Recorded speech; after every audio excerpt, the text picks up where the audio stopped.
बनु आराश कबीले का ना एक शख्स आया नबी करीम की बारगाह में। किस तरह आया जरा पस मंजर सुनिएगा। वो कहता है मैं छोटा सा बिजनेसमैन था, तो मैं ना थोड़ा थोड़ा काम करता था।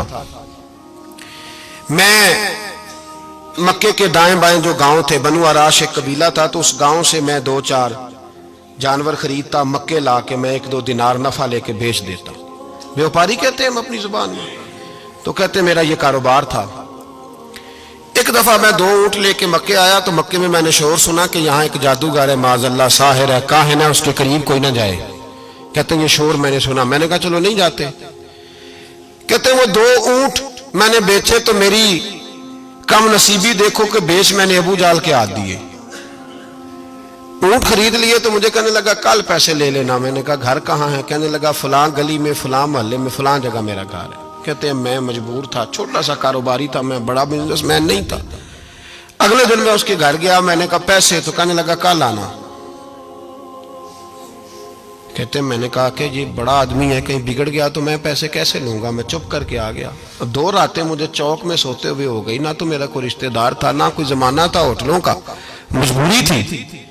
तीसरे दिन मैं फिर गया तो मैंने कहा पैसे, कहने लगा कल आना। तो मैंने कहा यार मेरा यहाँ कोई भी नहीं, मैं सड़क पे सोता हूँ, मेहरबानी कर मेरे पैसे दे। और मैं इतना बड़ा आदमी भी नहीं, हो सकता है मेरे पास किराया भी ना हो, मेरे पैसे दे मैं जाऊं। कहते जरा दबा के बात की। तो कहने लगा चल दौड़ जा, जहां से मिलते हैं ले ले। ये ताजर जब डूबते हैं तो ये खुदकुशियां करते हैं, इसलिए कि जिस आदमी की असल जर डूब जाए वो किधर जाएगा बेचारा। कहते मैं वहां से पलटा और पलट कर मैंने लोगों से पूछा कि मक्के के सरदार, चौधरी, अमीर लोग कहां बैठते हैं? तो उन्होंने कहा कि काबे के साथ ये छोटी छोटी टोलियां बनी हुई हैं, ये सारे चौधरी बैठे। कहते मैं जाके एक टोली के बीच खड़ा हुआ, उसमें अबू लहब, अबू सुफियान, उतबा, उतैबा, शैबा सारे बैठे थे, बड़े बड़े सरदार। मैंने उनसे कहा कि भाई चौधरीयो मेरी थोड़ी मदद कराओ, एक आदमी को पैसे दिए हैं, माल दिया है, वो पैसे नहीं दे रहा, और मैं मजबूर हूं, परदेसी हूं, गरीब हूं, मेरी मदद हो जाए। तो कहते वो उतबा बोल के कहने लगा कौन है जो तेरे पैसे दबा गए? इतनी जरूरत किसी की? हमारे होते हुए नाम ले। तो कहते मैंने कहा कि अबू जाल नाम है उसका। कहते गर्दनें झोंक गई। कहने लगे तू तो बड़े गुंडे के पास फंस गया, वो तो सरदार है सारे गुंडों का, वो तो नहीं मिलते पैसे, मुश्किल है। कहते मैं कांपने लगा कि मेरे पैरों तो जमीन निकल गई, यार पैसे नहीं मिलेंगे तो मैं तो घर नहीं जा पाता, किराया भी नहीं। कहते उतैबा ने मजाक किया, सामने खाना काबा के साथ टेक लगा के रसूल पाक तशरीफ फरमाते, माज़अल्लाह सुम्मा माज़अल्लाह, नकले कुफर, कुफर न बाशद। उसने मजाक किया, कहने लगा वो जो बंदा बैठा है ना वो तेरा मसला हल कर सकता है। कहते उसने मजाक किया, बाकी ताली लगा के हंसने लगे। मुझे समझ ना आई, भेजते भी हैं, मजाक भी उड़ाते, पर डूबते को तिनके का सहारा मैं चला गया। अल्लाह के रसूल वजीफा पढ़ रहे थे तो मैं डरते डरते कि मेरा कहीं ये सहारा भी ना चला जाए, मैं डरते डरते पीछे बैठ गया कि हुजूर फारग होते हैं। तो गरीब आदमी डरता है ना चौधरी साहब बिगड़ ना जाए, तो उसी पस मंजर में मैं डर रहा हूं कि कहीं को बात ना हो जाए। फारग होते हैं तो बात करता हूं, लेकिन कुर्बान जाऊं। अभी मैं बैठा ही था, मेरे नबी ने रुख मेरी तरफ फेर लिया। कहते मैं परदेसी था, मेरा कोई अपना नहीं था। 2 जुमले नबी पाक ने कहे और मुझे यूं लगा कि बिछड़ी हुई मां मुझे मिल गई है। 2 जुमले नबी पाक ने, पहला जुमला फरमाया भाई परदेसी लगते हो, और दूसरा जुमला कहा परेशान लगते हो।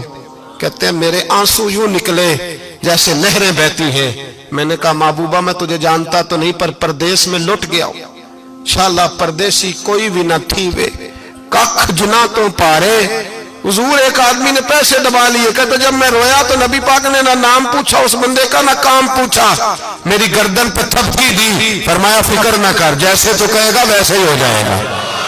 काम भी नहीं पूछा, नाम भी नहीं पूछा। हुजूर ने बाजू थामा, घर लाए, और हुजूर ने टूटी हुई चटाई पे बिठाया, और अल्लाह का लाडला नबी अपने मुकद्दस हाथों में मेरे लिए खजूरें लाया, और हुजूर मेरे लिए दूध लाए। करीम ने मुझे खजूरें खिलाई, दूध पिलाया, और फरमाया जब तसल्ली हो गई, मैं कई दिनों का भूखा था, जी भर के मैंने खाया। अब हुजूर ने फरमाया बात क्या है? हुजूर इस तरह मैंने पैसे दिए, माल दिया, ऊंट दिए, पैसे नहीं देता। बंदा कौन है? अबू जाल। कहते हुजूर ने फरमाया फिक्र न कर, मिल जाएंगे। तो फिक्र न कर, गमज़दों को रज़ा मुजदा दीजिए कि है। بے کسوں کا سہارا ہمارا نبی، ملیں گے، ملنے کیوں نہیں؟ فرماتے حضور نے فرمایا چل میں تیرے ساتھ چلتا ہوں۔ اور بھائی کو فون بھی کر دے تو مہربانی، کوئی روکا بھی لکھ دے تو مہربانی، ساتھ کون چلتا ہے؟ وہ بنو عراش کے صحابی کہتے ہیں میرے نصیب دیکھو، دو جہاں کی رحمتیں، اللہ کا پیارا رسول میرے ساتھ چل رہا ہے، حضور میرے ساتھ ساتھ۔ کہتے ہیں اس کے دروازے پہ پہنچے تو میں سارے رستے سوچتا تھا کہ لوگ تو کام کراتے ہیں تو بڑھ کے مارتے ہیں، ایسی کی تیسی کرا دیں گے، ہو ہی نہیں سکتا وہ پیسے۔ کہتے ہیں حضور نے تو کوئی بات ہی نہیں کی، میں ہی کرتا رہا، حضور تو چپ ہے، نظریں جھکی ہوئی ہیں۔ میں کہتا تھا وہ بڑا بدماش ہے، حضور کیسے بات کریں گے اس کے ساتھ؟ لیکن جب اس کے دروازے پہ پہنچے، دستک دی، وہ باہر نکلا تو کہتے ہیں مصطفیٰ کی جھکی ہوئی نظروں کو میں نے اٹھتے ہوئے دیکھا۔ ہو ہلکا یارا تو بریشم کی طرح نرم، رزم حق کو باطل ہو تو فولاد ہے مومن۔ کہتے ہیں اٹھتی ہوئی دیکھی نظریں، اور میرے حبیب پاک نے نظر اٹھائی اور ایک جملہ، اور اس جملے کے اندر طاقت خدائی۔ حضور نے فرمایا تیرا کیا خیال ہے؟ پیسے دبانے والے اور لوگوں کو ستانے والے بڑے ہوتے ہیں، تو سردار بنتا ہے؟ غریبوں کا خون چوس کے سردار بنے گا؟ ان بیچاروں پہ ظلم کر کے لا اس کے پیسے لا۔ کہتے ہیں اس کی ٹانگیں کانپنے لگی، کہنے لگا جی میں ابھی لایا۔ ادھر سے عتبہ نے بندہ بھیجا، کہنے لگا پتہ تو کرو، پیچھے جاؤ تو صحیح بنتا کیا ہے۔ وہ جاسوس بھی کھڑا ہے چوک، ابھی لایا جی میں، فٹافٹ پیسے لایا۔ بنو عراش کے قبیلے کے وہ صحابی کہتے ہیں نبی پاک علیہ السلام نے پیسے مجھے دیے اور فرمایا ابو جال تیری آئندہ شکایت نہ آئے۔ کہنے لگا جی نہیں آئے گی۔ کہتے ہیں حضور نے مجھے پیسے دیے، قربان جاؤں محبوبہ تیری شان پہ، میرے کام آئے ہیں، میرے ساتھ آئے ہیں، مجھ پہ مہربانی کی ہے، اور مجھے سے فرما رہے ہیں تو اگر اجازت دے تو میں جاؤں، تو اگر خود بھیک دے، خود ہی کہے منگتے کا بھلا ہو، تو کہے تو جاؤں۔ کہتے ہیں میں رو پڑا۔ میں نے کہا محبوبہ نام کیا ہے؟ اس شانوں والے باپ کا نام بتا دے جس کے ہاں آپ جیسا نور نظر پیدا ہوا، اس شانوں والی ماں کا نام بتائیں جس نے آپ جیسا لال جنا، قبیلہ بتائیں۔ تو میرے حبیب نے فرمایا چھوڑ تیرا کام ہو گیا نا، نام چھوڑ تو۔ کہتے ہیں حضور گزر گئے تو وہ جاسوس پیچھے تھا، وہ مجھے کہنے لگا، میرے قریب آیا تو کہنے لگا ان کے پاس نہ جانا، یہ جادوگر معاذ اللہ نہ جانا، ساحر ہیں۔ کہتے میں نے اس کو جھٹکا اور میں نے جھٹک کے کہا اگر دنیا میں یہ سچے نہیں تو کوئی سچا نہیں، اگر دنیا میں یہ شان والے نہیں تو کوئی شان والا نہیں۔ تو میں دوڑ کے قدموں میں لگا، میں نے کہا حبیبہ دنیا میں نے بھی بڑی دیکھی ہے پر تیرے جیسا کوئی نہیں دیکھا، مہربانی کرے پڑھائے